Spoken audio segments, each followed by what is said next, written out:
Okay, we're continuing. We're going to be talking about the brain with regard to what causes dementia, with regard to strokes and excitotoxins. Okay, and it's coming from this book right here, Prevent and Reverse Parkinson's Disease and Chronic Fatigue Syndrome by me, Pete Rogers.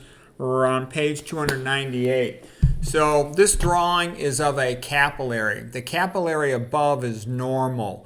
These are red blood cells passing through the capillary. Now you want to remember this, that the average capillary diameter is only 5 microns in diameter. You need to know that, 5 microns in diameter. But the average red blood cell is 7 microns in diameter, okay?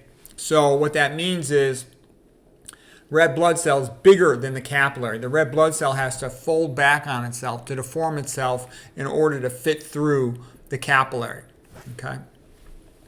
So under normal conditions, the red blood cell passes through the capillary. These spindle-shaped cells are the lining cells of the capillary, the endothelial cells. They're elongated along the direction of the long axis of the capillary. The yellow is the capillary basement membrane, and then the green cells are the vascular smooth muscle cells around the wall of the capillary. If those constrict, they will narrow the diameter of the blood vessel. These blue circles are the oxygen passing from the red blood cell to the tissue. In this drawing, it's an axon, so this is a neuron, a brain cell. Okay? So this was the normal thickness capillary basement membrane. Here is a thickened capillary basement membrane, as occurs with diabetes. Advanced glycation end products will glycate the capillary basement membrane, and you'll just have endothelial dysfunction with diabetes, which will cause thickening of the capillary basement membrane. That means you're going to need to have the oxygen travel increased distance to get to the neuron, and that thickening of the wall is going to decrease the amount of oxygen that gets to the tissue. Okay? You're also quite often in the context of having diabetes, it means you're probably eating a high-fat diet. That's going to have, and you're probably eating a high-salt diet. That's going to have some effect to inhibit the endothelium production of nitric oxide. Okay, nitric oxide does a couple good things. It vasodilates arteries. It also, it's a gas. It diffuses into the lumen of the vessel and prevents the platelets from clotting. It diffuses into the wall of the vessel and prevents the vascular smooth muscle from contracting. That's what opens up the artery, causes vasodilation.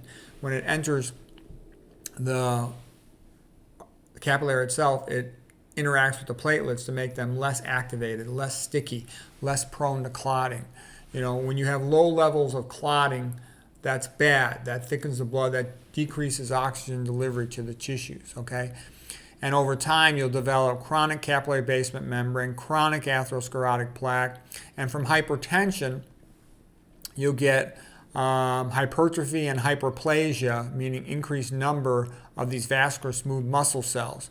So an increase in the vascular smooth muscle cell thickness and number around the vessel also will increase the distance the oxygen needs to travel to get to the tissues. It'll decrease oxygen delivery to the tissues. You don't want that. Okay? So you want everything to optimize it. And what I'm also getting at is people over time accumulate more hypertension-related damage, more diabetes-related damage, more atherosclerosis-related damage of their arteries. So they keep on developing worse and worse oxygen delivery to the tissue. And you need to match your brain cell oxygen delivery to its metabolic demand. If you lose that capacity, your brain cells are going to become dysfunctional. And if you have a big gap between the metabolic rate of your neurons and the oxygen glucose delivery, then you're going to start losing brain cells. They're going to go into apoptosis. I made a previous lecture called Why Microglia Eat Brain Cells. They eat brain cells when they become low in their ability to produce energy, to produce ATP. So I'm showing you all this so that you're going to understand. This is where the battle's fought and won on whether or not you're going to keep your brain cells, keep your smarts. Okay, so you don't want diabetes. You don't want hypertension. Okay, and you don't want excitotoxins. I'm going to show you a whole bunch of other things and mitochondrial toxins that get involved in playing this game. But it comes down, a big part of it, to this oxygen delivery. The other thing, too, is you can imagine that tons of people are hypertensive, and they've repeatedly lowered the threshold at which to treat. You know, Dr. McDougall used to say he wouldn't treat somebody unless they were chronically over 160 or over 150 in their systolic blood pressure. Then there's other official guidelines saying, over 140. And then there's some guidelines saying treat when it's 130, over 130, sustained chronically. And what I'm saying is the more they lower those guidelines, the lower people are treating their blood pressure to. They're getting the pressure down more. The relevance being is, why do you have a blood pressure? To get blood to the top of your brain. When you take those pills, you're dropping that blood pressure. It's, to pump blood against gravity up to the top of your brain. Why is the pressure going up? Because you're eating fat, sticking your red blood cells together, and you're eating salt, vasoconstricting. So you're pumping thick blood through a vasoconstricted system. Pressure has to go up more. So the smart thing is stop eating all that fat, stop eating all that sodium, and your pressure can normalize based on what's possible with your arterial system. The older you get, the more you've lost your Wienkessel effect. Your arteries are diffusely calcified and atherosclerotic with thickened basement membranes and stuff. So you're going to still need more pressure, but you want it to be as low as it can be with you feeling good and functioning well. And what I was getting at with the thresholds to treat being lowered, more and more people are having their hypertension overtreated. The most common cause of falls in the elderly is overtreated hypertension. If you treat that blood pressure too much, drop your pressure too low, your brain doesn't get enough blood. You start becoming dizzy, you start falling over, you start becoming confused. So overtreated hypertension is dangerous. The average chump's always wanting to get their pressure lower. I'm the opposite. I'd be scared. I don't take any pills for hypertension. I don't intend to ever take them in my life. In populations where they eat low-fat, plant-based diets, they don't ever get hypertension. All right, so anyways, that was the point about capillary wall thickness and how it can drop oxygen delivery. Okay, now it's time to talk about the famous Jack Delatorre paper. So Jack Delatorre, PhD, was a scientist in Texas, and he did great research on dementia. He's working with middle-aged and older mice, and he found that if he ties off the internal carotid artery, ligates it with a suture, completely occludes it, the mouse will become demented. It takes 2 months for the mouse to become demented. And when he first did an autopsy on these mice, he expected to see a big stroke on the same side where he tied off the carotid, but there was no stroke. The brain had simply shrunken down on the side where he had tied off the artery. So the question is, why did the brain shrink down? All right, that's shrinkage without any other abnormality. That's due to apoptosis, meaning programmed cell death, whereby these neurons were dropping in their ATP production, and then the microglia came and removed them. So when you look at it under an electron microscope, all you see is there's a paucity, fewer neurons than there should be for a given area of tissue. Okay, and when people first hear this, their initial gut response is, well, so what? How many people have occluded internal carotid arteries in their neck or severe stenosis? Not that many. But then you have to start looking at it. And by the way, what did Delatorre call this? He called this the vascular hypothesis of dementia. I would call it the hypoperfusion. Perfusion is blood flow delivery. So you're hypoperfusing the brain. And the relevance is that tons of things hypoperfuse the brain. What was I just talking about? Overtreated hypertension drops global blood flow delivery to the brain. Not good. Atrial fibrillation drops global blood flow delivery to the brain. That's why a lot of AFib patients get demented. That's why overtreated hypertension will cause dementia. If you have a coronary artery bypass graft, open heart surgery for cardiac bypass, they often run them very hypotensive in the postoperative phase. And you'd be amazed. It's a very high number of patients develop cognitive impairment after coronary artery bypass graft surgery, CABG we call it, CABG, coronary artery bypass graft. My father had open heart surgery, and I stayed with him in the ICU. This was many, many, many years ago. It was before I knew enough. I had read Ornish, and I knew that he should eat a plant-based diet and be vegetarian as much as possible, but I didn't fully understand it all at that point. It's like over 25 years ago, something like that. Yeah, I think it was more like about 30 years ago. Anyways,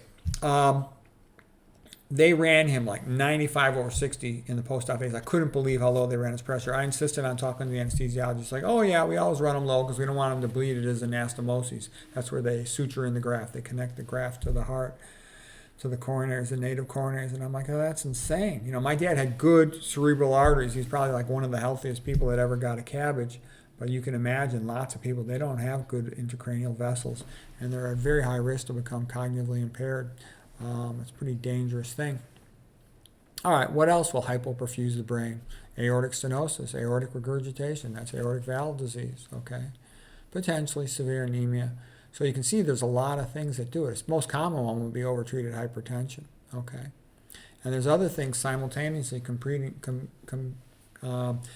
contributing to brain hypoperfusion. For example, if they got hypoxia, from obstructive sleep apnea, if they got hypoglycemia from diabetes, okay, you put these things all together, you're going to have a lot of problems, and we're going to talk about some of that in a moment. So the middle-aged and older mice would become demented. The younger mice had the physiologic reserve to handle it, to adjust to it. But middle-aged and older mice would become demented with the Jack dilatory tying off an artery. Okay.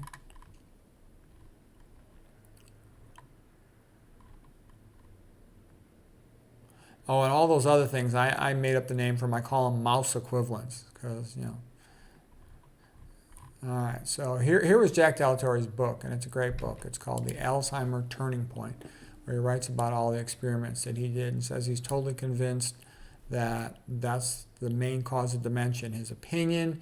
He also said he thinks that's what happened to Ronald Reagan, that Ronald Reagan dropped his pressure after what happened to him, okay, and he was bleeding and his pressure dropped, and he says that's why he developed dementia pretty quick after that. And you know what? He's probably right.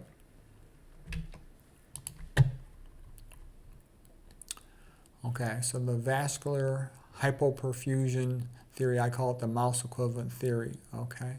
Oh, here's a paper about antihypertensive medications and serious fall injuries in older people. Yeah, that happens all the time, okay? I can't tell you how many thousands and thousands of times I see requisitions that say, fell hit head, BHT, blunt head trauma. Okay. I'm going to talk a little bit about a form of clotting. Some of you who've watched my channel know this, but most people don't know this. I talk to infectious disease. They don't know this. You talk to hem-onc, they won't know this. I've never in my life met a single doctor who knows about this, except a few friends of mine that read a lot. So with leaky gut, normal gut, first of all, let's talk about normal gut. Normally you should eat at least about 50 grams of fiber or more per day. The good gut bacteria here, I have them with a smiley face. They take the dietary fiber, they make it into butyrate. And butyrate is a 4-carbon fatty acid. It's like a butanoic acid, meaning that, just 4 carbons and then a carboxylic acid. A carboxylic acid has a carbonyl body, double bond to an oxygen, and then an OH group right adjacent to it. That's a carboxylic acid, okay? And butane would be the 4-carbon alkane, so you just add a carboxylic acid to it. It'd be butanoic acid, but in this context, we'll call it butyrate.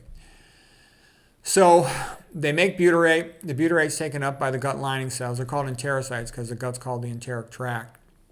And they make it into a tight junction. There's excess butyrate that then travels in the blood, goes up to your brain. So the blood-brain barrier is also maintained using butyrate to make tight junctions of your brain. That's a very big deal. Do you see the point here? Do you see the connection? If you are deficient in butyrate for your gut lining, guess what? You're going to be deficient in butyrate for your brain, your blood-brain barrier. And what that means is when you've got leaky gut, you've also got leaky blood-brain barrier. And that has major consequences. What that means is with leaky gut, bacterial endotoxins can get across the gut lining. And once they get across the gut lining, they can get up to your brain and have some contact with your brain and can cause some brain damage. You don't want that. Okay, LPS means lipopolysaccharide. That comes from gram-negative bacteria. These are the bad bacteria. So I got them with a frowning, angry face, okay? The gram-positive bacteria would be making LTA, lipoteichoic acid. That's another form of bacterial endotoxin. So these get across the gaps in the tight junctions with leaky gut, and then they go and they travel and they get into your blood. And they do a couple bad things. Number one, they're going to cause amyloid clotting. I'll show that on the next slide, meaning that they interact with the fibrinogen, the blood clotting protein, in distorted shape, so it then clots. Okay. You'll also get big chunks of protein coming across here, and those predispose to autoimmune disease. I made a list here of all the things that cause leaky gut, and there's a lot of them. Anything that bumps off your normal gut bacteria, like antibiotics, like fluoride, okay, like excess chlorine, like your typical tap water, right? Excess saturated fat and oils, they'll irritate your gut line, increase its permeability. They're bad. They can have a function kind of similar to a detergent. Excessive stress will vasoconstrict the splanchnic circulation, meaning shut down blood flow to the gut, and that can weaken the gut and lead to leaky gut because it's underperfused, can't maintain itself. Caffeine worsens that. Alcohol is toxic to the gut. The emulsifiers in processed food are. Diabetes predisposes to leaky gut. These chemicals added to processed food like carrageenan, polysorbate, high fructose corn syrup can contain often contaminations with mercury. Excessive simple sugars eaten on a daily basis will cause leaky gut. Gluten in some people, a lot of times it's actually glyphosate. It's thought from sprayed on the GMO foods, okay, and sprayed on, it's actually not just sprayed on soy, it's sprayed on 70 other non-organic foods, so you only want to eat organic. Radiation therapy to the gut, chemotherapy will also predispose to leaky gut. Traumatic brain injury, when you get leaky blood-brain barrier, you'll also get leaky gut barrier and vice versa, okay? So a person who has a traumatic brain injury during especially the acute recovery phase should be extra careful to eat adequate amounts of dietary fiber. Corticosteroids can predispose to it. Titanium dioxide, a common additive in processed food and medications. If you got leaky, your gingiva in your mouth, that can also allow bacterial endotoxins to get into your blood, okay? Now I'm going to show you the consequences of that. You have a blood clotting protein called fibrinogen. And normally fibrinogen is in what's called an alpha helix configuration. Alpha helix means like a slinky, all right? And you can see here it's like a slinky. The hydrogens are connecting the different convolutions of the slinky to each other. So they're intra. Intra means inside. Intramolecular, inside the molecule. But when exposed to LPS or LTA, they lose their slinky wrap and they become flat. And then they'll stack up on each other like a deck of cards. And they'll stick together. The larger the molecular weight of a molecule in aqueous solution in water, in your gut, in your blood, your plasma, the more likely it is to precipitate, which means to clot. So you'll actually form a lot of clots in your blood, small clots, 2 to 200 microns. And these can go around your body plugging things up, and they're relatively refractory to lysis, meaning difficult to dissolve. So they're bad, okay? Douglas Kell from England, Etheresia Pretorius from South Africa, those are the two scientists, PhDs, that did most of the research to figure this out, which is extraordinary, Nobel Prize caliber work. And guess what? Free iron. If you're iron overload, you start having excess free iron in the blood, that's really bad. It'll do the same thing. Okay, most men are iron overloaded after their mid-20s. Most women by around 60 when they're done menopause, because they eat the processed food with the iron added, and they eat a lot of meat with a lot of iron in it. Heme iron's absorbed about 5 times as much as plant-based iron in general.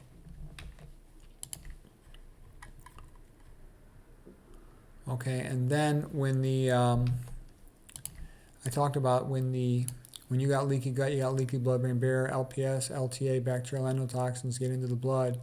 They'll then get across the leaky blood-brain barrier, and then your microglia, which are the guard cells of the brain, they'll bind to it. They got what are called PRRs, pattern recognition receptors, that bind LPS and LTA. And as soon as they bind it, they're like, uh-oh, incoming bacterial infection, meningitis, we must release toxic chemicals, clear the area, aruga, okay? And then they release all these toxic chemicals, all right, to sterilize that area, to kill what they perceive as to be incoming bacteria. And that'll cause collateral damage to the neurons in that vicinity.